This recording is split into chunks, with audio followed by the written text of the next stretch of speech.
भारत में कुछ ऐसे मंदिर हैं जिनकी ख्याति पूरे भारत में ही नहीं पूरे विश्व में है।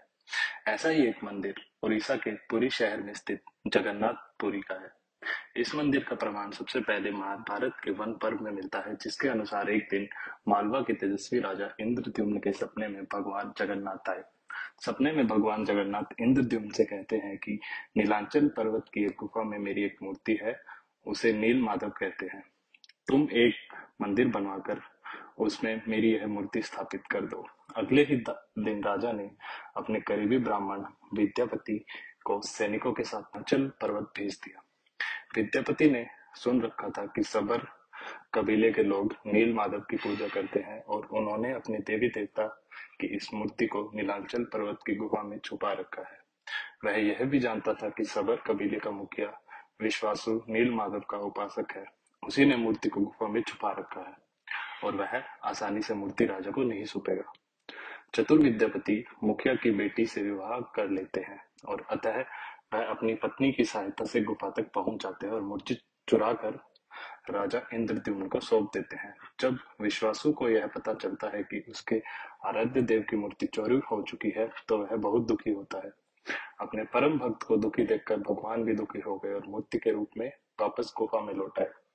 लेकिन साथ ही राजा इंद्रद्युम्न से वादा किया कि वो एक दिन उसके पास जरूर लौटेंगे, बशर्ते कि वो उस दिन उनके लिए विशाल मंदिर बनवा दे। कुछ वर्षों बाद राजा ने भगवान जगन्नाथ का विशाल मंदिर बनवा दिया और भगवान से मंदिर में विराजमान होने के लिए कहा। भगवान ने कहा कि तुम मेरी मूर्ति बनाने के लिए समुद्र में तैर रहा पेड़ का टुकड़ा उठाकर लाओ, जो द्वारका से समुद्र से तैरकर पुरी आ रहा है। राजा के सेवकों ने भी उस पेड़ के टुकड़े को ढूंढ लिया, लेकिन सब लोग मिलकर भी उस पेड़ को नहीं उठा पाए।